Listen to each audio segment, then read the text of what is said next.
Good morning, Ugly Mug fans. I am Hannah Broom, and I am so excited that y'all are here with me this morning. I'm going to give y'all another minute or two in case any people are still joining, and then we'll get started.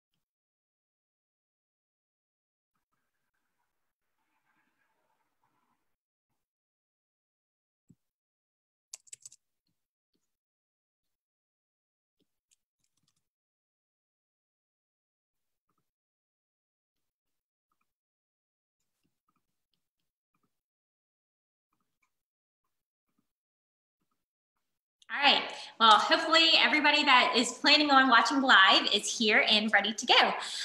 So this morning we are going to be talking about what, in my opinion, are the 7 most influential marketing mediums for 2021. So let's go ahead and get started. If you are not familiar with Ugly Mug Marketing, this is our team. And if you are local to Alexandria, Louisiana, we are that building, that wall that you see right there with that beautiful mural is actually the outside of this wall.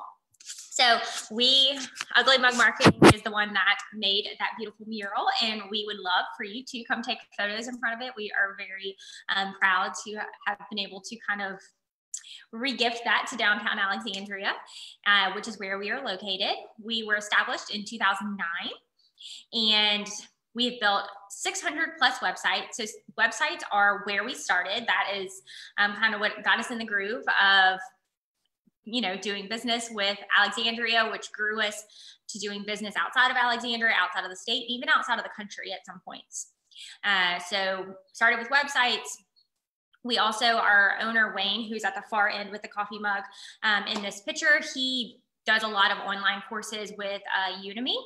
And then also we like to do online courses too. You're watching one right now. And then social media marketing is kind of our niche, where we are super duper, we have all kinds of experience in social media. We have 60 plus active social media marketing clients. And our 3 main categories in which we provide marketing services are websites. So our marketing manager is right here. I don't know if you can see my cursor, but her name is Mara. She's our marketing manager. She is our guru when it comes to building websites. All of the websites we make are fully custom. So if you can describe it, we should be able to make it for you. And then our social media manager, her name is also Hannah. She is the one in the plaid shirt right here. She is in charge of our clients. If they want to do Facebook or Instagram marketing, she is your guru, and she works directly with Lydia. So that also helps with social media department. And then I am in charge of general marketing. So that means if you want to do radio or TV or billboards or anything other than just a website or just social media, I am your contact person. And our team is made up of Gina and Rebecca. So Gina's here, Rebecca's here, and then Rebecca's actually right over here. She's going to be helping me as y'all answer questions or ask questions. She's going to be sending me those questions so that I can answer them for you. So again, my name is Hannah Broom, and I am the marketing manager here at Ugly Mug Marketing. So before we get started, a few things I want you to know. These are in no particular order. I'm not like ranking them highest to lowest as far as what I think is the most influential. And that's because it depends. I can tell you what I think is the most influential for Ugly Mug Marketing for this specific client or this specific client. But as a general rule, it just depends on your industry as to what the best medium is. And it's not set in stone. So this is from my opinion, this is from my experience, but that does not mean that it's 100% right, 100% wrong. And it's also ever changing. So what is true today can be different tomorrow. It changes constantly. So just know that it changes with the time, before pre-COVID and post-COVID and all the things. it changes constantly. So just know that what I'm telling you is definitely not like set in stone, but this is a great, let you know that, you know, direct mail is not dead. Radio is not dead. Things that maybe you misconceptions, I just want to kind of explain and walk you through all of those. So what I want you to do, and if you are watching this live, if you are watching this later, unfortunately, you are not qualified, but if you're watching this live, if you're here with me right now and you're watching this, you have a chance to win a $50 Amazon gift card. Every single time you comment below, whether it's a question or if it's an answer to one of these questions I ask you, you're entered for a chance to win. So if you comment 10 times, you know, as long as it's relevant, you get 10 chances to win this gift card. So not yet. I mean, if you want to comment below, go for it. But you'll see a slide like this. It'll say comment below, and then I'll have a question, and you'll answer that question below, and that will enter you for a chance to win. The other thing is I really want this to be interactive. I don't want it to be me preaching to the choir. I know that you have questions. So if you have a question, whether one of these, how these mediums apply to your industry, or just a question that I may have not addressed, comment below with that question, and I'm going to stop after every single medium and pause, and Rebecca's going to fill me with any of those questions that you may have. So just comment below, type them below, and we will get to those live. We'll discuss them together. Unless it's a really long question, then maybe we can do some one-on-one conversations after. So far, Rebecca, do we have any questions? No questions so far. Okay, good deal.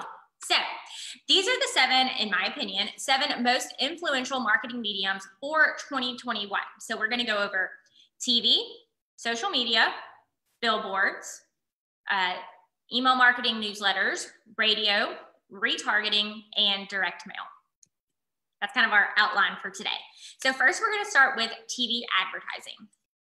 So some of the pros and cons of TV advertising. Some of the pros are whenever you can sponsor a segment that maybe is super applicable to your business.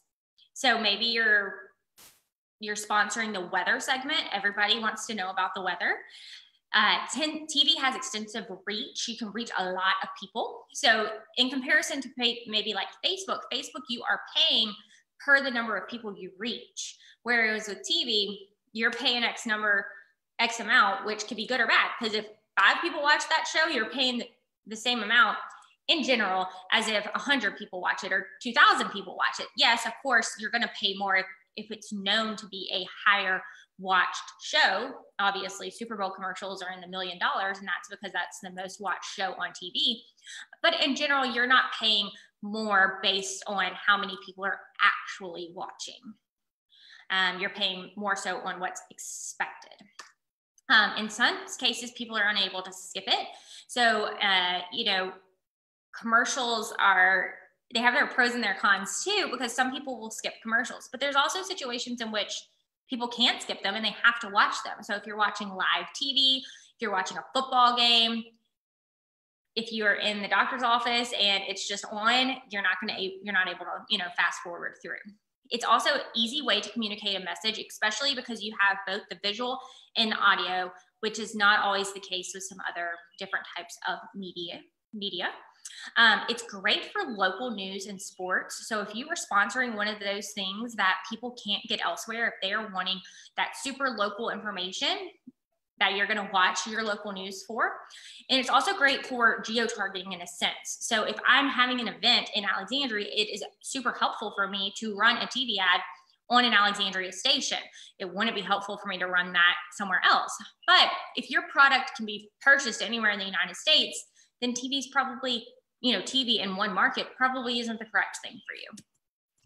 Cons. Commercials are typically expensive. They're also expensive not only for the ad itself, but they're expensive to produce because you have to have a videographer, you have to have that creative director, you have to have the editing, you have to have all of that stuff. And then obviously some kind of contract is typically required. You're not going to say, hey, I just want to go run one TV commercial. I wouldn't recommend that anyways, but typically there's a contract in order for you to get better prices. Expensive when compared to other mediums. So, you know, if we're just comparing apples to apples, TV is more expensive. It's expensive. I'm not saying it's a bad thing that it's more expensive. There's reasons why it's more expensive. But, you know, if you're just comparing Facebook versus TV, TV is typically more expensive per commercial. And then in a world of recorded TV, or people are cutting their wires, if they're watching it on, you know, if they're just watching Hulu or if they're just watching something else, it's hard for them to get those local commercials. And then longer lead time. So you can't, you know, I could set up a Facebook ad right now and it could be running tomorrow. Can you do that in TV? You could, it's just not as likely because you have to produce the commercial. You have to get it, you have to get into the TV schedule. You have to do all of these things. So pros and cons. Rating. These are some important keywords I want you to know if you are looking at a proposal for a TV buy, an advertising buy. So rating. A rating is the average audience per minute of an entire program, including commercials, expressed as a percentage of a total target audience exposed to media, regardless if the target audience actually is available to be reached. So I just wanted you to know what that word is when you see that word rating. And then bookends. Bookends actually apply to both TV and radio, but a bookend is when you see a 15-second spot. You know, the best, in my opinion, the best spots are the commercials that happen right at the beginning of the commercial break and directly at the end of the commercial break, because you're still highly engaged because your show had just came to, you know, a stop and then a commercial came. So these bookends are if you can be at either edge of that commercial break, and then it kind of helps bookend them literally because you are getting them twice in the same commercial segment. And in some situations you could pay for just one 30-second spot and split it up into two 15-second spots and just get. That helps with frequency. They're seeing it twice, reminding them, hey, and the placement in that commercial break is also super important. From my experience, TV, if you're gonna do it, I highly recommend getting those spots, which are gonna be more expensive, but the spots that happen during your nightly local news, you know, 5:30 news, 6 o'clock news, 10 o'clock news, those things that you know people are watching daily. If you're local here in Alexandria, if you could be on, if you have a commercial during Jambalaya or, you know, one of the morning shows, hey, even if, you know, if it works out for you and your budget, if you can be on when, oh gosh, I'm blanking on their names, like GMA's on in the morning when you know people are watching that, or the Today Show, those shows that people typically watch live and aren't fast forwarding. Because, you know, in a morning show, they typically have it on and are listening to it. Even though it's in the background, I still think your message is getting received because they hear it. And the frequency is somebody that watches a morning show is typically going to watch it every day of the week because that is part of their schedule. So that if you're doing your commercials repetitively during that same show, it helps you to get frequency of the same person. It has to be a bigger investment of time and resources because you're not going to pay X number of dollars to get a commercial produced and only run it for a week. I mean, yeah, in some situations you would, but it's not necessarily the best bang for your buck if you're spending all this upfront money and then not continuing it through. And then it's super ideal. So if I've said this before, if you're trying to reach my grandparents who are retired and not technologically savvy, I'm not going to try to reach them via Facebook ads because it's not going to get to them. But since they are retired, they spend a lot of time in front of their TV and they are not technologically savvy, so they aren't fast forwarding through commercials. So if I'm trying to reach somebody my grandparents' age, if that is my target audience, TV is great for them. TV is great for a lot of other things too, but that's just one that I wanted to point out to you. So questions about TV advertising, go ahead and drop those below. While we are waiting for those questions to come in, I also want you to go ahead and comment below with how do you watch TV? Do you watch your TV live? Do you watch it recorded off of your TiVo?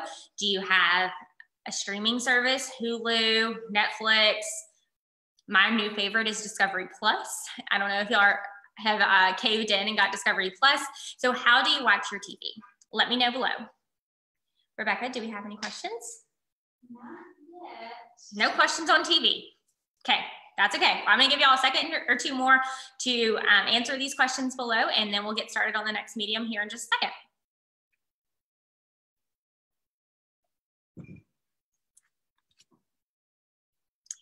The next thing we're going to discuss is social media. There's a lot of different types of social media. We're going to go through these. I'm just going to go ahead and tell you honestly that my expertise and Ugly Mug's expertise is certainly in Facebook and Instagram. We've been doing those for so long. We have dabbled our feet in the other social media avenues, but we don't have the vast experience as we do on the other one. So I'm just going to touch on all of the different forms of social media marketing, and then I'm going to dive in a lot farther for Facebook and Instagram. Still no questions on TV? We good? No questions, just some people are saying what they watch. Okay, tell me one. So Patricia watches TV Live and DVR and satellite. Sarah watches live and Netflix. Okay, good deal. So far I hear that y'all do still watch some live TV and then Netflix as well. So my kind of people, I'm kind of the same. I still have cable. I use a lot of my DVR and love Netflix and Discovery Plus. So social media. We're going to go through each of the different mediums, and I'm going to kind of tell you what they're for and some stats on them. So Pinterest is great if you are trying to do retail sales, fashion, DIY, home, beauty, and food, recipes. Those are the kinds of things that you come to Pinterest for. People come for Pinterest for inspiration. So if your product is something that people used by being inspired or getting influenced by seeing how an outfit is styled or how a recipe is prepared or an ingredient is prepared, this is where you want to be. And then as far as your target audience goes too, you know what? I forgot to do this. I wanted to share this with you. And Rebecca, make a note, make sure I remember to send everybody on today to send y'all the customer avatar. So the customer avatar is a sheet that we help you figure out who your target audience is. So my favorite example always is Target. The target audience of Target, you know, the retail store would probably be women, primarily women in their, let's say 30s. And their income level is kind of average. They are not, you know, super duper wealthy, because then they would not be going to Target. They would be shopping at super fancy places or getting their stuff delivered or, you know, whatever. And they're also not super poor because unfortunately they wouldn't be able to shop at Target. So that tells you if I am advertising for Target, I know where my demographic is. So if you know where your demographic is, then you need to see, okay, well, I need to figure out where my people are. If my target audience is female age 30, and this said Pinterest was only for male ages 50, then I don't need to be on Pinterest. It kind of helps you with that little jigsaw puzzle. So again, we have this customer avatar little chart that we can help you fill out to figure out what your target audience is. So if you want a copy of that customer avatar sheet, just comment below and just say customer avatar, and then I'll be able to send you that. Or if you want to just direct message us with your email, whichever you prefer, we will make sure that we send that to you. Even if you're not watching this live, go ahead and let us know that you want that and we'll send it to you. So, sorry, back to Pinterest. So Pinterest, there is 110 million users on Pinterest. Their active users are 79% female, which is not surprising. Age is the age range between 25 and 34. And most Pinterest users have a 4-year college degree. Snapchat is good for reaching a younger audience, showcasing products and more lifestyle. I joke because if I want to communicate with my nieces, my nephew or my cousins that are a few years younger than me, it's like I need to send them a message on Snapchat because they're a lot more likely to respond on Snapchat than they are to just like a traditional text message. So Snapchat has 220 million users, 70% female. They are that younger age range, so 15 to 25, and that perfect is, you know, those people I was telling you about, my nephew and my younger cousins, they are within that 15 to 25 range, and that's how I get in touch with them. And then they earn typically less than $50,000 a year, which is not surprising because if you are 15 to 25 and you're earning, you know, typically you're still in college or still in high school and you're not earning, maybe you aren't earning an income at all, or you're certainly not earning a higher than $50,000 a year income. LinkedIn is for B2B marketing. If you're not familiar with that term, B2B marketing means business to business. So I'm trying to think of a good example. You know, so Ugly Mug, that's a perfect example. We are typically, our services are for another business. You're not going to create a website for yourself. You're going to create a website for your business. So Ugly Mug is a business and we are creating a website for another business. So business to business marketing. Target could be either, because businesses sometimes do shop at Target, but typically they would be shopping at more of like an Office Depot type place. But people go shop at Target for their personal belongings. So that would be B2C, which is business to consumer, business to customer. Back to LinkedIn, it's also used for recruiting and networking. So LinkedIn is definitely business, and it's not just a traditional job, it's more career-based. 450 million users on LinkedIn, 57% male. So 57% male means there's what, 43% female. It's very close, neck and neck when it comes to male and female users.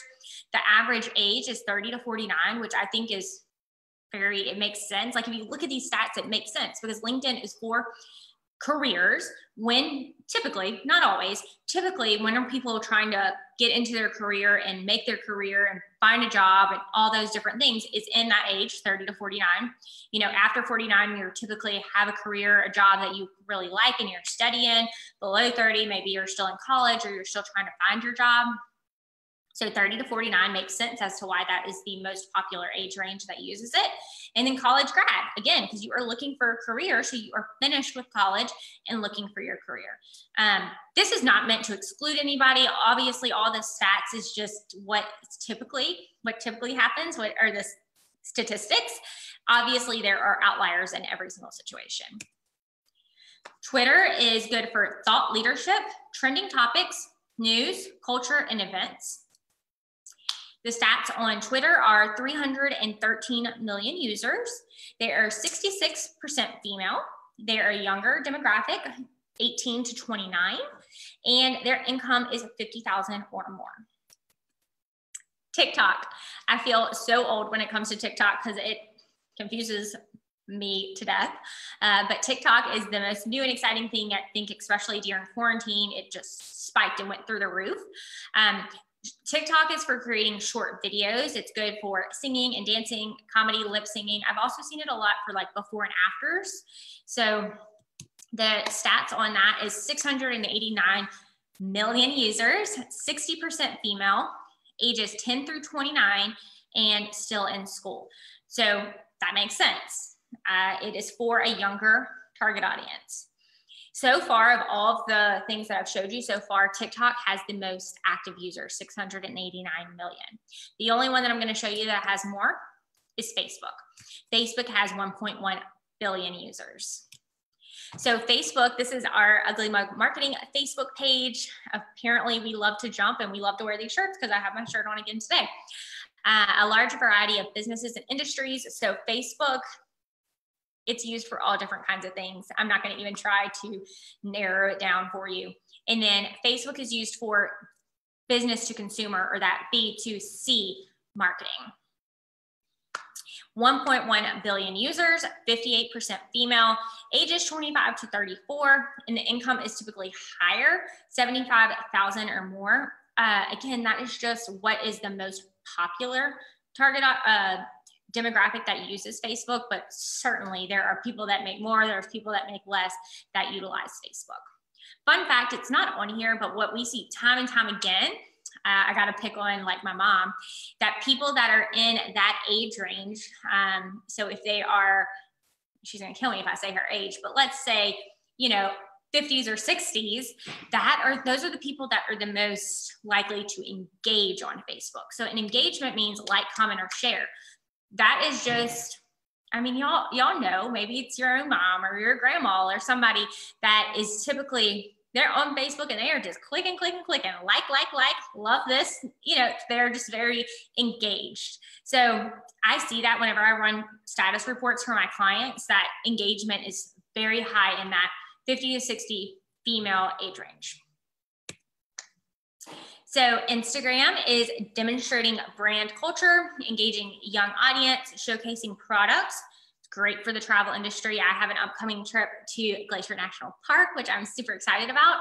And so I'm able to go in there and I can put in hashtag Glacier National Park or Whitefish, Montana, and I can find anything that has been posted about those places and get inspiration for planning my trip. It's good for hashtag targeting and visual marketing. So Instagram is all about the photos. So if you don't have great photos, then Instagram is not for you. These are the Sister Studio IG is one of my personal favorite Instagram accounts to follow. She is fashion, makeup, decorating, all the things. Again, I just follow her personally. It's not work related. But then Bill Lewis Fishing is one of our clients. They have over 85,000 likes. They had a lot of likes before we started working with them. I'm sorry, not likes, followers. I can't take credit for that, but I did want to show you their Instagram page because they are a great example of who should be on Instagram. Instagram, like you'll see here, is 51% male. There are a lot of male on Facebook.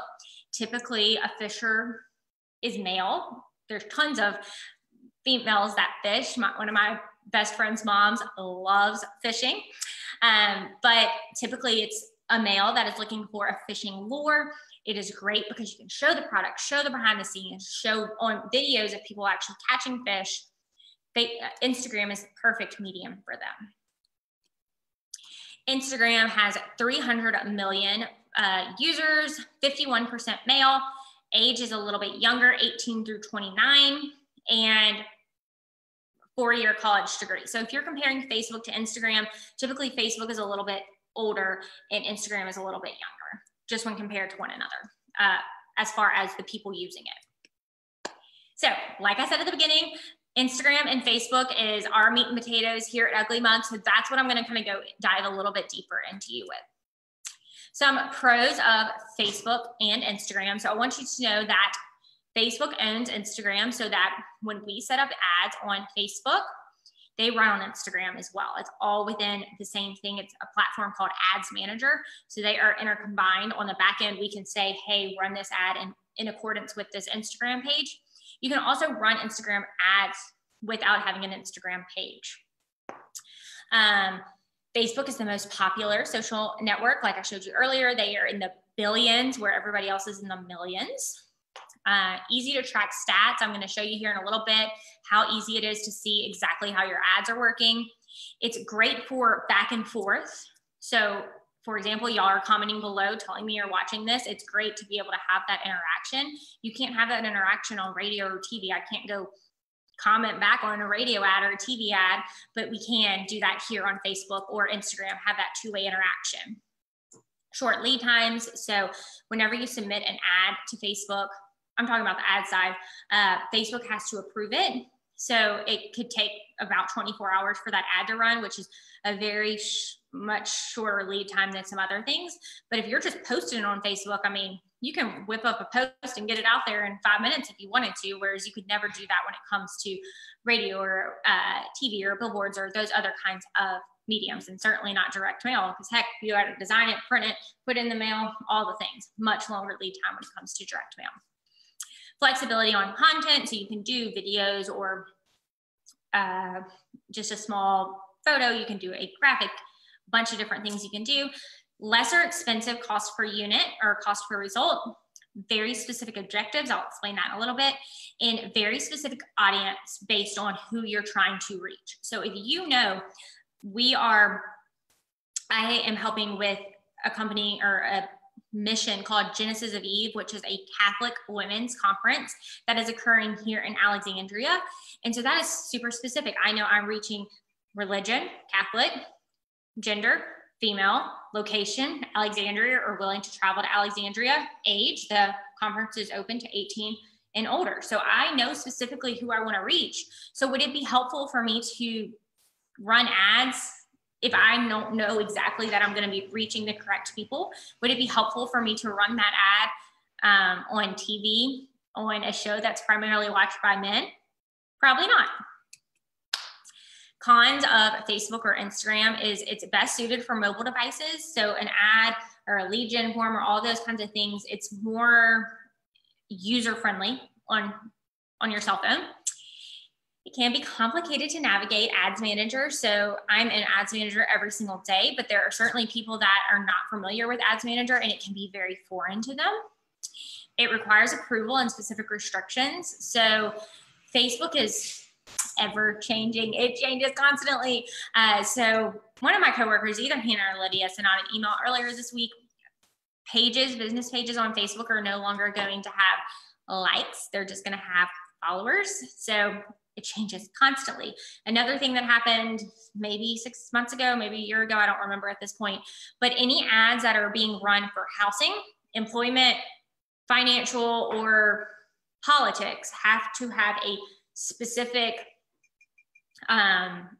you have to say that they're in a special ads category, and Facebook takes special time to approve them, and there's chances that they're not going to get approved. And I mean, as y'all have seen, if you watch the news, if you watch anything, you know that Facebook, you have to play by Facebook's rules if you're going to want to share on Facebook.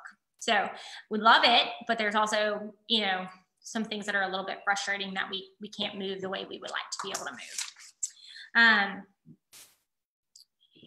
Then engagement can make or break you. So if you don't have a lot of engagement on a post, it seems like you're not really know what you're talking about. Or also if you have a lot of engagement saying your product is horrible, then that's not helping you either. The average reach for organic Facebook posts. So many people are like, hey, I have 30,000 likes on Facebook. So I have 30,000 people seeing everything I post. That is inaccurate. The organic reach is only 5% of your followers. So don't think that just because you are posting something that all of your followers or all of your likes are seeing that. That's why we run Facebook ads, to ensure that those people see it. Unfortunately, Facebook is a business too. They want to make money, and that's how they're making their money. Tips: adjust for the target audience. Links are easier to follow on Facebook than they are on Instagram. So if you have a retail product and you want to be able to link directly to your website so somebody can make that purchase, use Facebook or use a swipe up on Instagram. Instagram's all about visualization. So if you don't have good photos, Instagram's not for you. Don't use hashtags on Facebook. They're primarily for Instagram. Don't auto post to all platforms, because again, what you're sharing on Instagram and what you're sharing on Facebook needs to be different, because people are consuming it different. The target audience is different. It doesn't mean it can't be similar, but just know that it has to be a little bit different. Use social proof and be consistent. If that is one of the most important things you hear me say about Facebook today, is be consistent. There is nothing worse than going to a page and you see that they posted yesterday, but they haven't posted in 2 years before that. Be consistent. I don't care if that means one post a month. Be consistent.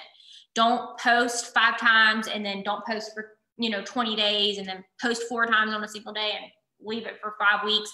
Just be consistent as you post. Social proof is also super important. So you will see that anytime we are working with a new client, we share, so this post over here on the left is a post that we share whenever we're starting with a new client. We say, we're so excited to be working with, in this situation, kudos on their new website. So the reason why we share that is, one, yes, we are legitimately excited that we were given the opportunity to work with a new client, but we also want to show you, hey, we actually do make websites. We're not just saying we make them, but we have new clients, and here's all the new clients we're working with. The other post you see here is for Bill Lewis Fishing Lures. And so they do an excellent job of resharing their posting when someone catches a fish with their lure. I mean, what more proof do you need? It's great for me or the owner. I don't own Bill Lewis, but if I were the owner of Bill Lewis and I'm like, my fishing lures are awesome, you need to buy them. Okay.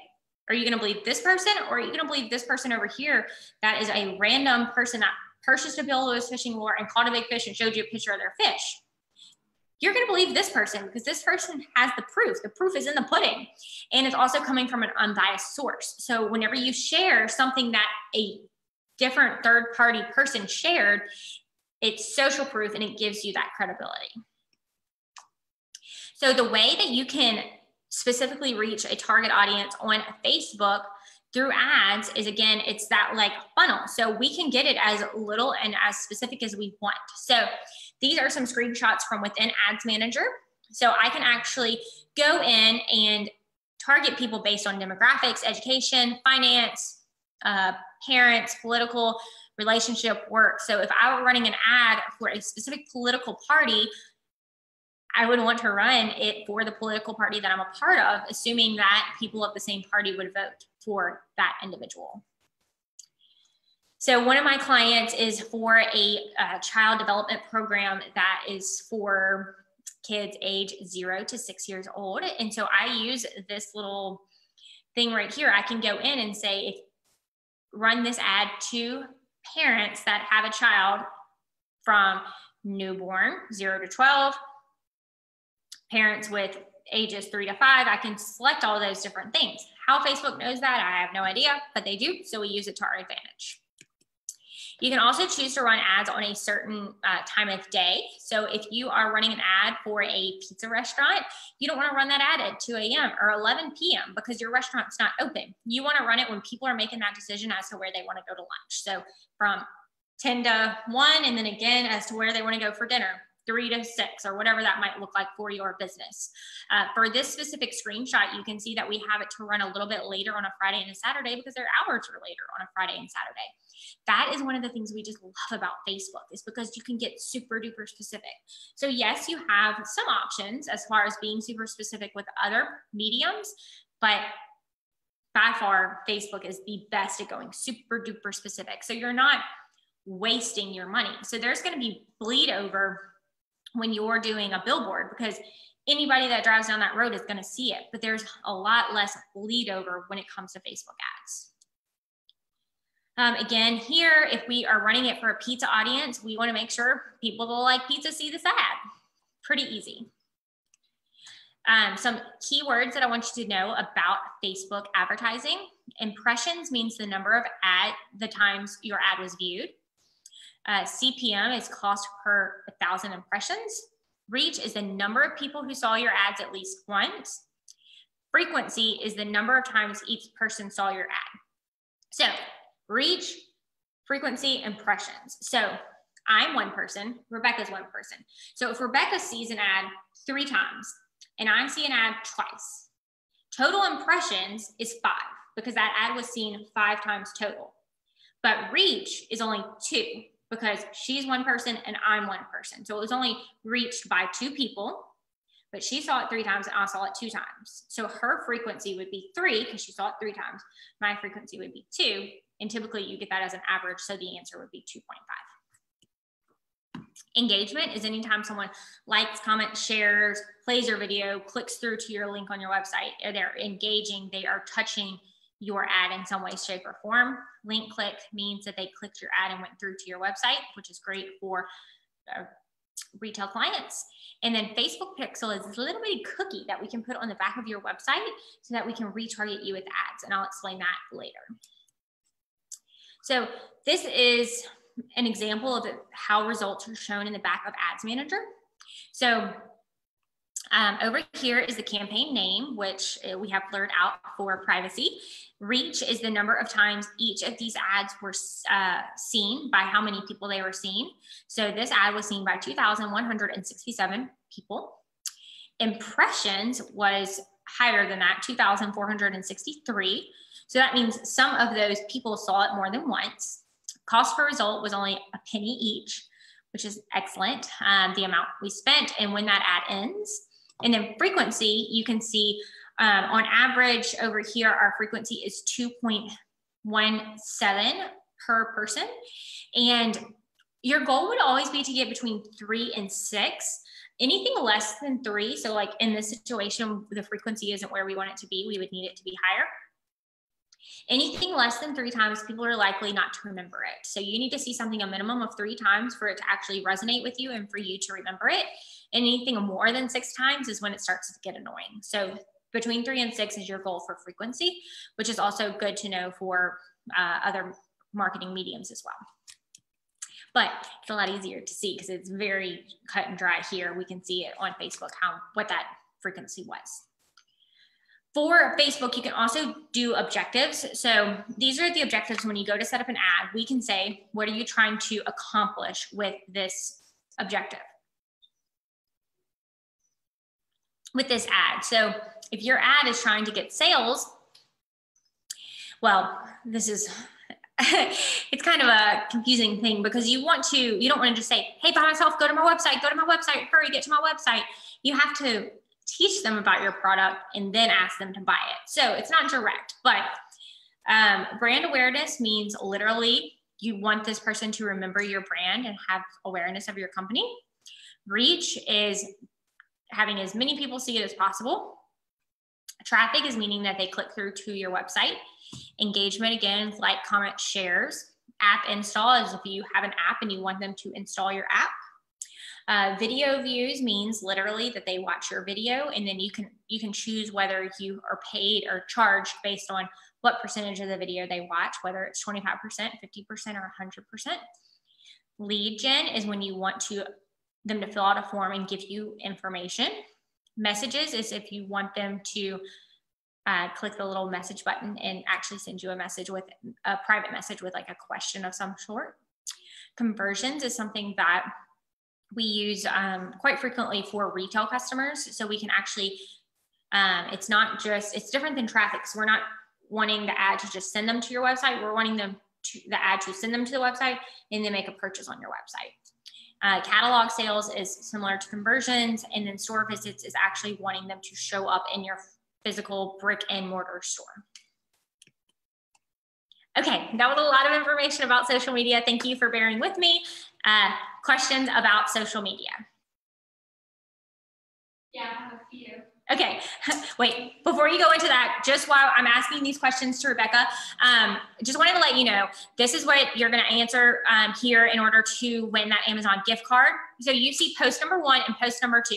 Post number 1 has 195 likes, 38 comments, and 361 shares. Post number 2 has 14 likes and 1 share and 0 comments. If all you could see is that information, which one do you trust? Which one do you think has good, credible information? Post number 1 or post number 2? So comment below with either 1 or 2, and I'll come back and explain to you the reasoning behind that. Tammy wants to know what gets more engagement, videos or pictures? Okay, so Tammy wants to know what gets more engagement, videos or pictures, and the answer is almost always video, and that's for multiple reasons. Because 1, Facebook puts priority behind videos. They are going to show videos more frequently to a user than they are to show a photo. So that's just part of Facebook's algorithm. But the other reason why is that videos, if a photo is worth 1,000 words, in my opinion, a video is worth 10,000 words. Videos provoke so much more emotion than just a still photo, the majority of the time. Oh, sorry. Danielle wants to know if your business is in a saturated market, do you recommend ads in neighboring markets? She says she's noticed that lately she's seeing Facebook ads in Sinlaw for events happening in Shreveport or Lafayette. Yeah. So she said, if your business is in a saturated market, do you recommend running your ads in other markets? That here in Sinlaw, we are in Alexandria, she's seen ads for events happening in Shreveport and Lake Charles and all those kinds of things. The answer is it depends. So 1, it depends on your Facebook budget. If you have a very small budget, you want to use that budget on something that people are more likely to attend. So I will tell you, for the Genesis of Eve event that I was telling you about that is happening here in Alexandria, I spend, let's say my total budget is $1,000. Well, I'm going to spend 500 of that budget just targeting Alexandria, because these people here in Alexandria are most likely to attend. They don't have to stay at a hotel. They live here. They're comfortable here. They want to attend something in their own city. But our goal at the time we were running an ad for this was to get 1,000 attendees there. Well, do I think that all 1,000 of those people are going to come from Alexandria? Absolutely not. So the other 500, I disperse it into other cities that I think other people could be coming from. I'm not going to spend that money in this situation. I wasn't spending it in New York or California because the likelihood of those people coming all the way to Alexandria is very small. But yes, I was absolutely running it in neighboring cities or even neighboring states in this situation. Patricia wants to know, should you start with brand awareness before you do an ad for traffic or conversion? Yes. Okay. So Patricia wanted to know if you should start with brand awareness before you run an ad for traffic or conversion. So if you haven't heard this before, one thing that we absolutely talk about all the time is that there's this cycle. So stranger, friend, Customer evangelist. I wish I had it so I could show you because I'm a very visual person, but a stranger is someone who knows absolutely nothing about your business. A friend is someone who knows about your business but has not ever purchased anything from you. So for example, if you're watching this webinar right now, that would mean you're a friend of Ugly Mug Marketing, and perhaps you've never purchased anything from us, so you're just a friend and you would not be considered a customer. A customer is when you actually transaction money. So you become a customer. And then evangelist is someone who comes back over and over and over again and tells other people about your products. So I say all that to say is that you can expect someone who knows nothing about your product to go straight from a stranger to a consumer. Does it happen? Absolutely, but not very often. So a great example I have is one of my clients is running this campaign where you have to apply to be part of this program. And whenever we were running the ads initially, just saying, hey, sign up for the program, hey, sign up for the program, the cost per lead was like insane. It was like $50 a lead. We're like, this isn't working. So we stopped all of those, and we ran ads just for video views that you could watch a video about the program. So they watched a video about the program, and then I retargeted people that had watched at least 50% of that video with the one saying, hey, sign up for my program. And the cost per lead literally went from like $50 a lead to like $6 a lead. Like that is an insane jump. And it's because I was targeting strangers versus targeting friends. Hopefully that helps. Tammy wants to know, is it smart to post a lot of different $3 to $5 ads and then take down the ads that are not performing? Tammy wants to know, is it smart to do a lot of $3 to $5 ads and then take down the ads that are not performing? If your budget is that small, which we would consider pretty small, so you have to spend at least $1 a day on Facebook. So if your budget is only $3 to $5, I would not recommend just start dispersing that anymore, because that would water it down a lot. I would try to put all of that behind one. And so you're not watering it down as much. But if you have a big budget, I absolutely recommend doing that. I split test until I'm blue in the face sometimes.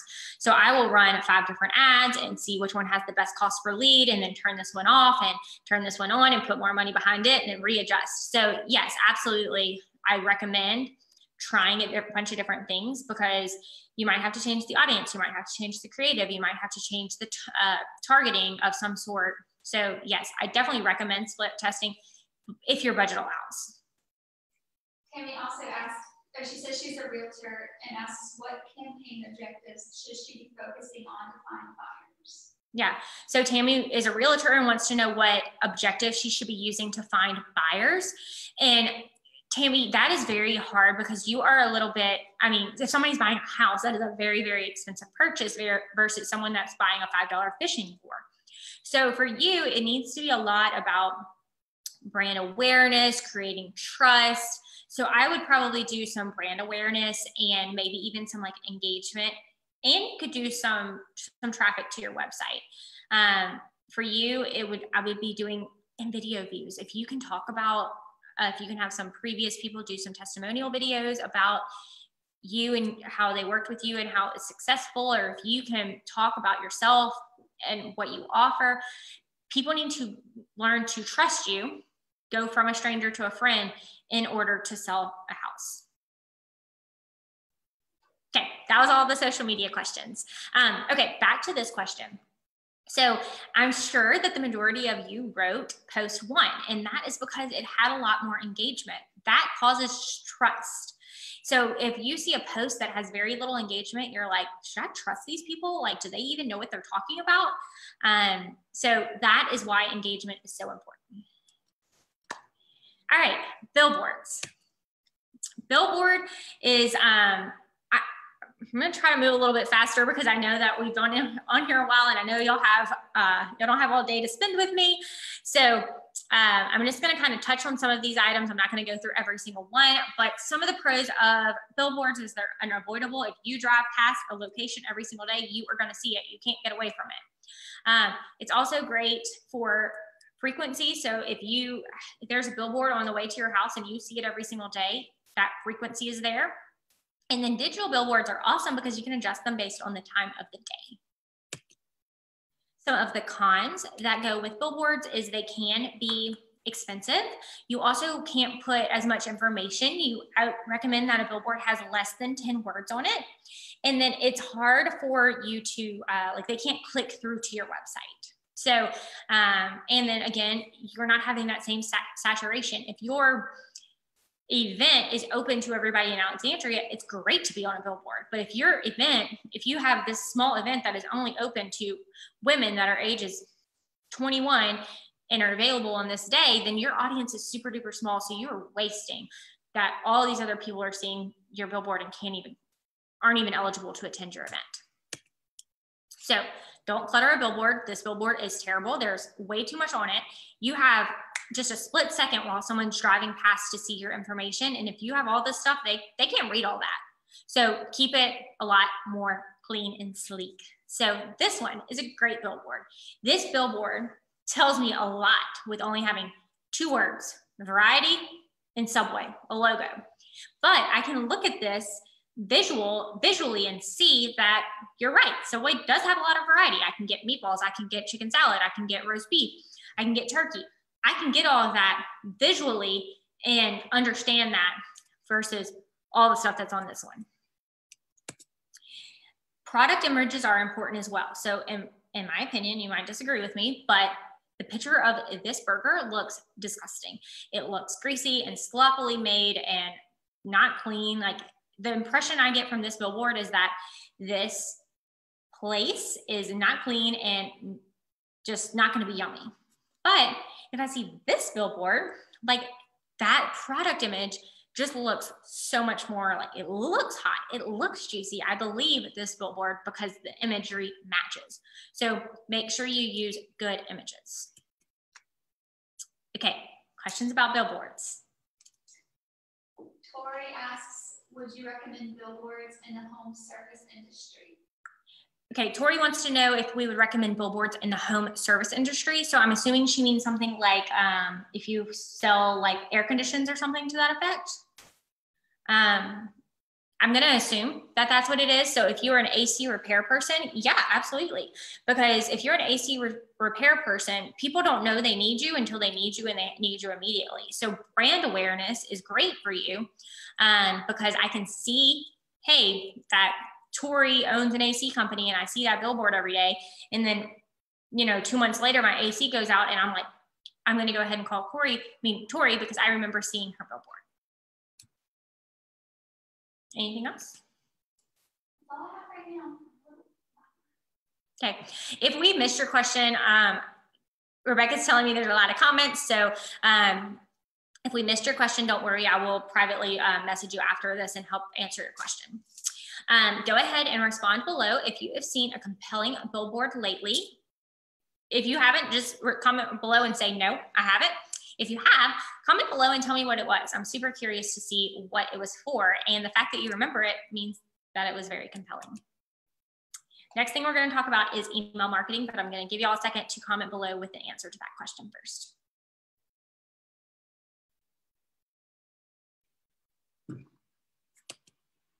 All right, so email marketing. So I know that I can't hear y'all talking, but I would be super curious to hear how many of y'all are on this webinar today because you got the email from me, if you're on Ugly Mug's email list and signed up for this webinar because that's how you heard about us.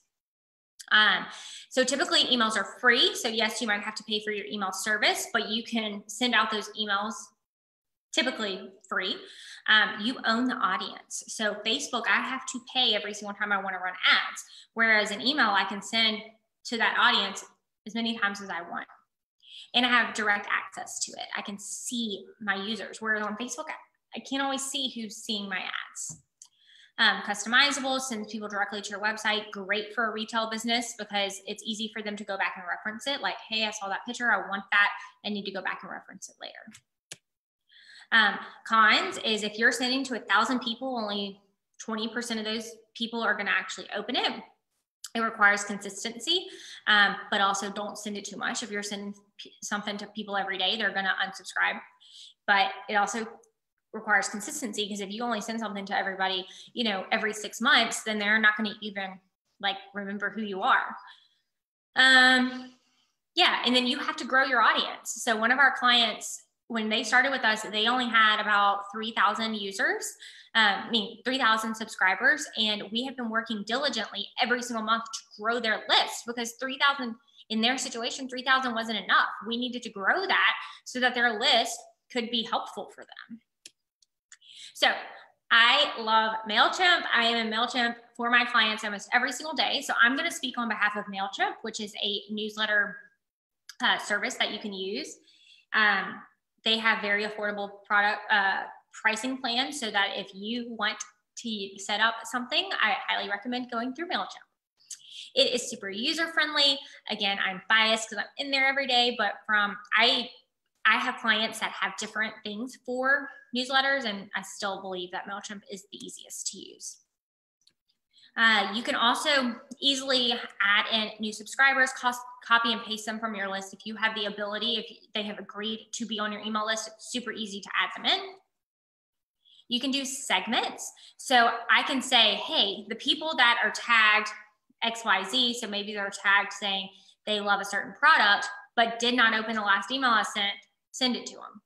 Or I can send an email based on somebody's birthday, or I can send an email based on their geography. You can actually target within your email list.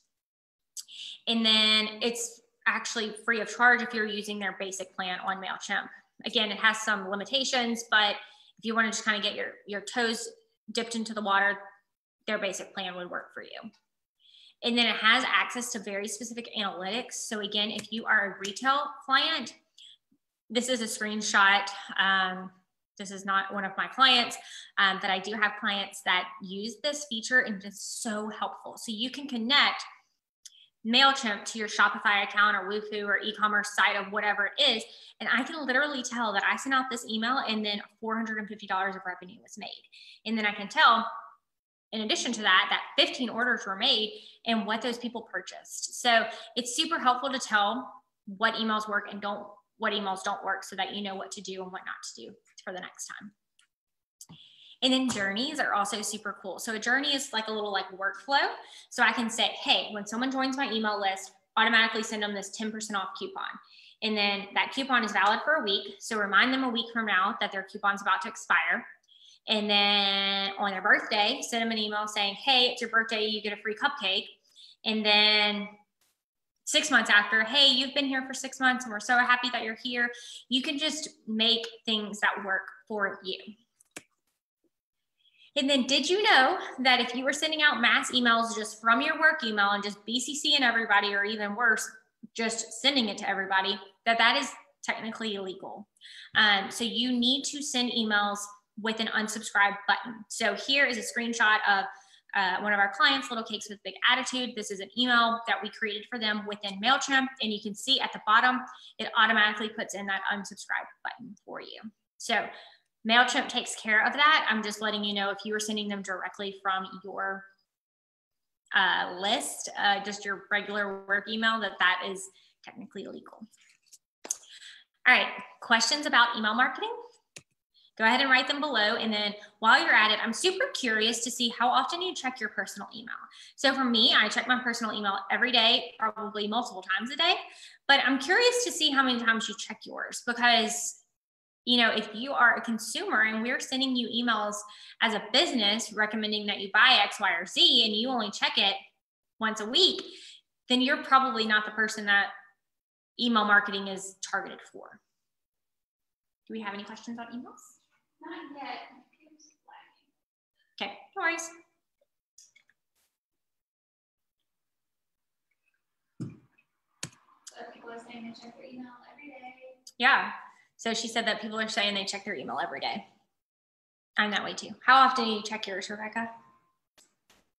Probably once an hour. She said once an hour. I'm probably in that boat too. I check mine definitely several times a day.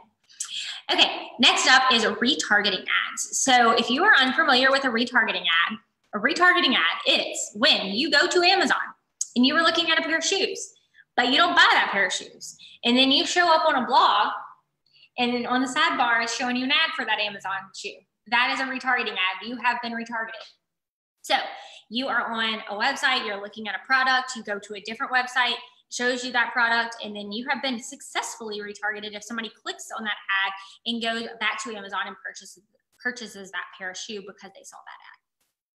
The worst is when you're like shopping for your husband a gift, and say I'm shopping for my husband a pair of shoes, and then he gets on my computer to do something and he's getting retargeted ads for what I'm buying him, and then he now knows what I was buying him for his birthday.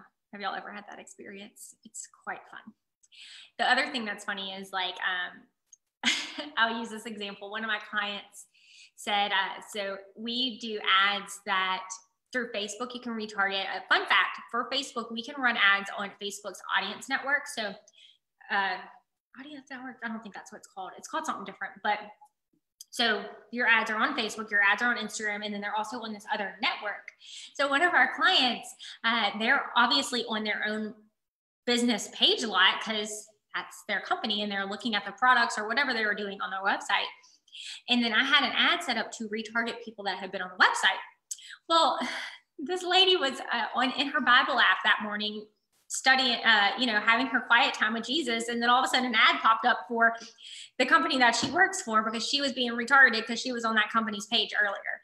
So again, it's sometimes hilarious how it shows up, but it happens. So the pros about retargeting is that you are reaching a very captive audience. If they came to your website in the first place, they probably are interested in your products and are likely to convert here soon if you remind them that they wanted to convert. The cons is if somebody doesn't have their cookies turned on, which is I don't even know the technological word for that pixel, which means that we have something on the back end saying, hey, we want to know who came to our website so we can retarget them. You can technically go in and turn your cookies off. And if your cookies are turned off, then I don't have a way of tracking knowing you came to my website.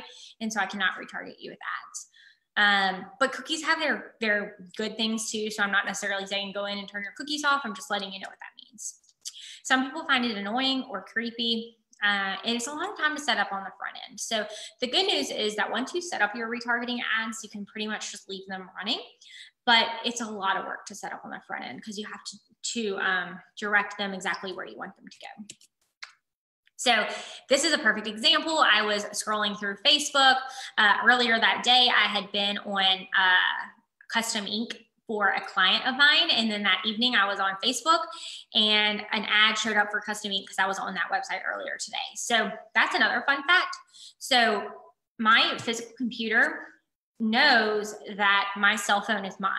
So it can be weird sometimes whenever you look up something on your desktop and it shows up on your phone, like the two are linked somehow or another. They know that I own both of them. So just because you're retargeted on a different device doesn't mean that it's not retargeting. The company that we use typically to run retargeting ads, like I said, you can do retargeting within Facebook, but there's also a company called AdRoll that you can do retargeting for other sites around the internet. So highly recommend going to AdRoll, checking it out. Again, it is a learning curve. It does take some time to get it set up, but once you have it set up and you have it running, definitely worth it, especially if you're a retail business. But it's also could be good if you have a higher cost item too, because that cycle is going to take a lot longer for someone if you're selling a house or realtor, that cycle is going to take a lot longer for someone to be a stranger to a consumer because the product, the house in this situation is so much more expensive. All right, so comment below and tell me, do you find retargeting ads creepy or helpful? Not from the business side of things, but as an actual consumer, just as a person. Any questions, Rebecca? Not so far. Okay. So remember, comment below, creepy or helpful. I kind of like somewhere in the middle because it is helpful sometimes, because sometimes I'm looking up at a product and I forgot to check out because I forgot that I needed to go run an errand or something, and then I forget to come back and purchase it. So it can be helpful, and again, it can be frustrating or creepy. Radio ads. So don't you love this old little boombox on here? So radio ads are easy to produce and less costly than TV. Again, you have some loyal listeners. So if you listen to the same radio show every morning on your way to work or whatever that might be, it's easy to create frequency with those people. great for local messaging. So again, if you are doing something that is super localized, it is great to be on your local radio station. It's portable. So example is my dad is a contractor, so he is in his house a lot, his car a lot, driving from location to location. And so if your target audience is a contractor, radio is great because that's where your target audience is. They are in their car a lot and listening to radio a lot. Or even you have contractors that have an old-fashioned boombox just like this one and put it on the work site and they're listening to radio all day long. Those are the people that, you know, if that's your target audience, it's perfect to reach them. And then you also have people that work in like a retail store and the radio is playing all day there too. You're going to hear them. They're going to hear your ads. The con of a radio ad is it is just visual. You don't have, it's just audio. You don't have the visuals to kind of meet that message together. And then it's also hard because they can't click through. It's hard to go back and reference. And then the correct tone of voice or the voice talent is very important. So you can have an ad fall flat on its face if it is not produced correctly. Some key terms that I want you to know is AM and PM drive. It is exactly what it says it is. So in the morning time, Monday through Friday, when people are typically driving to work, 6 a.m. till 10 a.m. Or PM drive, afternoon drive, when people are typically driving home, picking up their kids from school or running errands, is 3 to 6. So typically that is, ads are more expensive in those two time frames, but it's worth it because people are typically in their cars more. So if you're running an ad at, say 2 o'clock in the afternoon, chances are that the average person is at a job in which they cannot listen to the radio. So you would want to run the ads when they're typically in their car. A billboard, as far as a radio billboard goes, is whenever you're saying, this segment sponsored by so-and-so. That is what a billboard means in relation to radio. Coverage area is a map of saying how far the signal reaches. So if your station is located in Alexandria, but it reaches all the way to Leesville, your coverage area would be a literal map of where your station can be listened to. Day part is, again, that specific time, whether it's the AM drive or the PM drive or 6A to 4P. Fun fact, the radio industry doesn't say the M, they just say 6A to 6P. And then demo is where you are trying the age group. So if we know that a typical radio show is listened to more by a certain age group, then you need to let your radio people know that so that your ad can be played to your correct demo.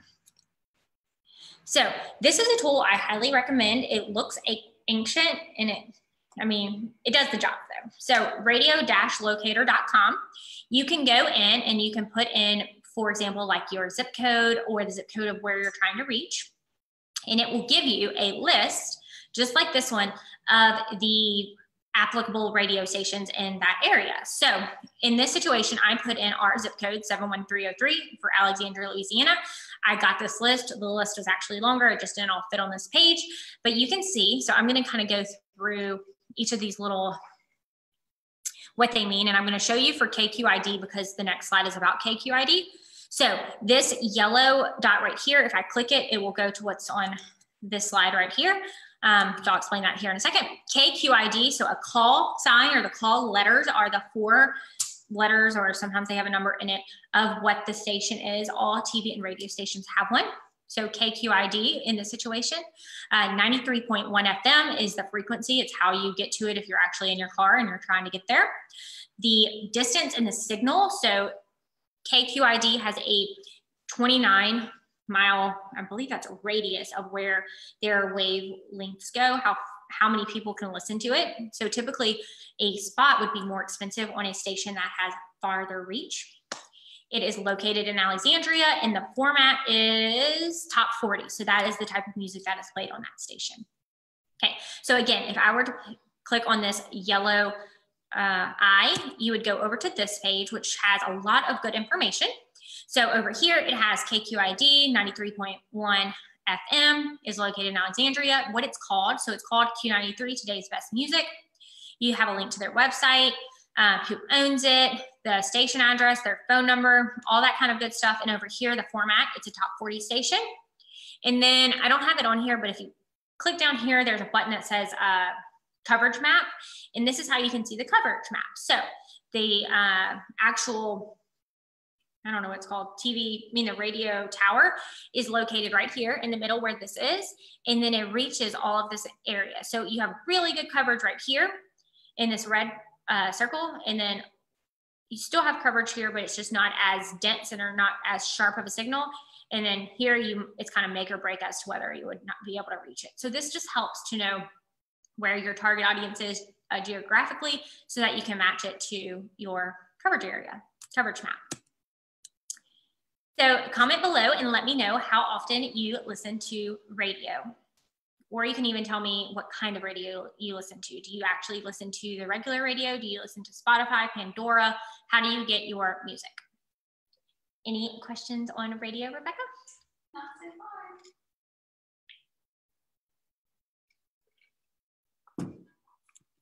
All right, trucking right along. We are going to go into direct mail, which is our last of the 7. And direct mail is not dead. In fact, in some ways, direct mail is even more alive now than ever because people think it's dead. And so you're not getting 10,000 circulars in your mail. And so it is super helpful. You're not getting lost in the clutter as much as you may have been before. But I have tips for not being lost in the clutter. So I'll go over that in a second. So pros about direct mail, it's tangible. So back in the day, I worked for the advertising for Napa Auto Parts stores, and it was super good for them because we could send them a postcard that had a coupon on it, and people are more likely to take that coupon, stick it on their fridge or stick it in their car and remember to go there. Whereas sometimes when you get a digital coupon, it's not tangible and it's hard to go back and reference. You can't, I mean, you could take your phone and stick it on the fridge, but I wouldn't recommend that. So it's good to have something tangible that goes back and reminds them, hey, I need to go to Napa Auto Parts, for example.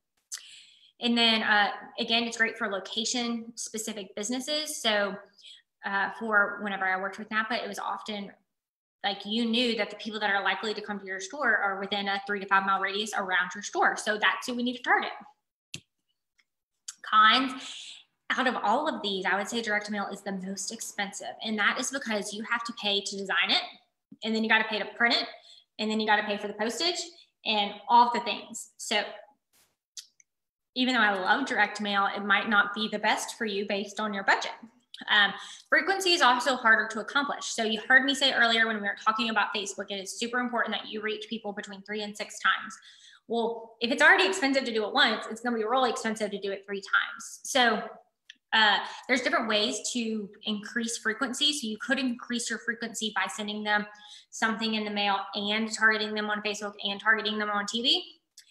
But just know that it's harder to accomplish when it comes to direct mail.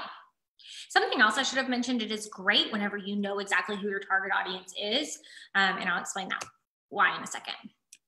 So if you see these 2 mailers in your inbox, which one are you going to open first? Are you going to open this black one over here from Citi?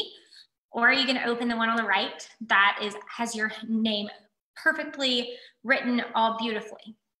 Okay, for me, I'm going to open the one that is addressed to Katie Hoffman that has beautiful lettering because I'm assuming it is from a friend. Maybe it's an invitation to a wedding or a baby shower or a thank you card, whatever it is. It seems a lot more personable than the thing on the left for the Citi. So why can't you send out a business mailer that looks like the thing on the right? So that is something we recommend. If you can, do it. Lumpy mail, I'm going to be back. 1 second. I didn't think about showing y'all this or I would have had it ready.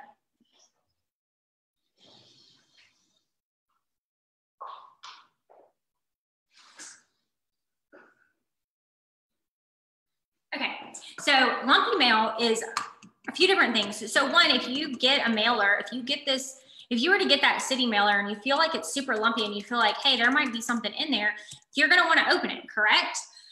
So there are certainly different ways that you can do lumpy mail. There's actually a company called 3D Mailers, I believe.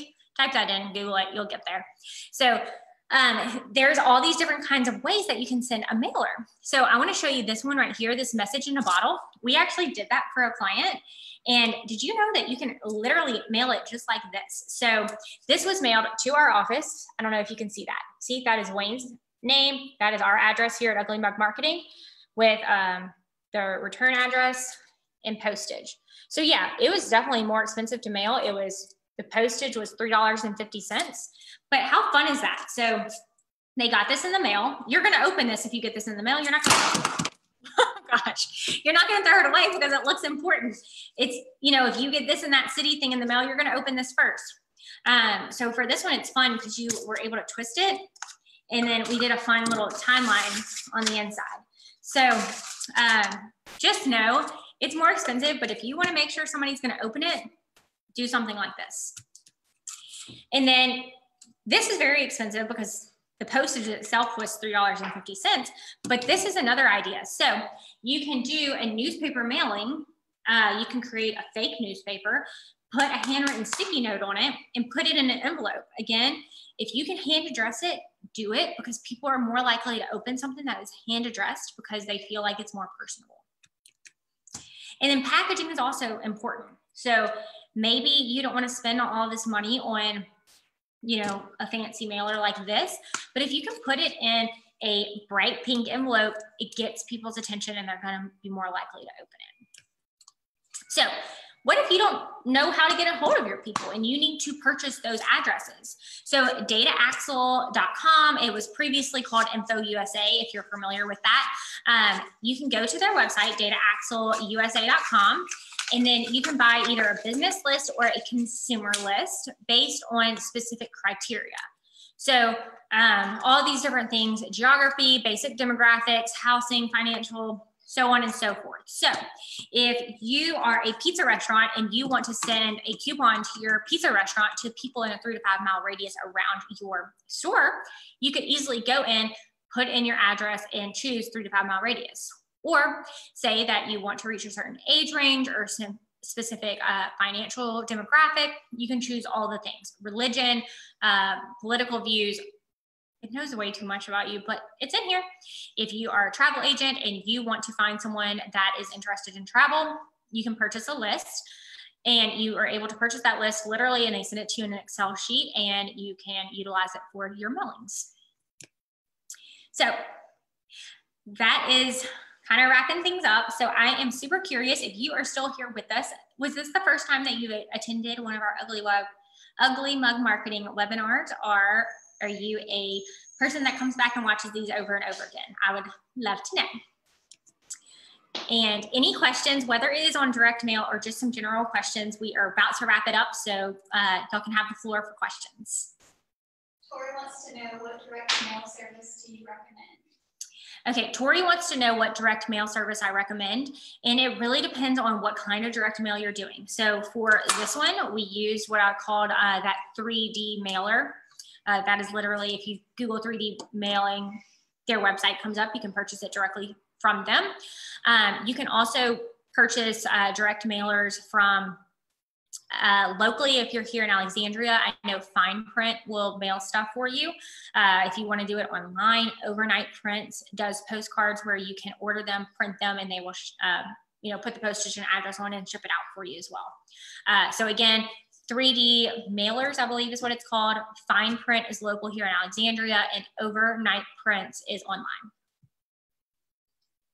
No more questions. I just have half first-timers, half usuals. Half first-timers, half usuals. Well, if you're a first-timer, thank you. I'm glad you're here, and I hope you got a lot of good content out of this. And if you are returning, we are glad you're here as well, and thanks for keep on coming back. So just to recap, we talked about TV, social media, radio, retargeting, billboards, email marketing, and direct mail. So again, I am Hannah Broom. This is my email address. If you have another question that we didn't have a chance to go over today, Hannah, don't put an H at the end, because if you do, that'll go to the other Hannah. Hannah at uglymugmarketing.com, and our phone number here is listed here as well. And the end. Thank you guys so much for coming. I hope you enjoyed it, and I hope this content is super helpful. Thank you again for commenting below. As soon as I log off here, Rebecca and I are going to randomly choose a winner for that $50 Amazon gift card. I'll direct message you, ask you for your email address, and you will have that in the next hour. So thank you again for coming. I hope you get something good on Amazon. And if you go to Amazon and you forget to purchase it, I bet you'll get a retargeting ad about it. Have a good one. Bye, guys.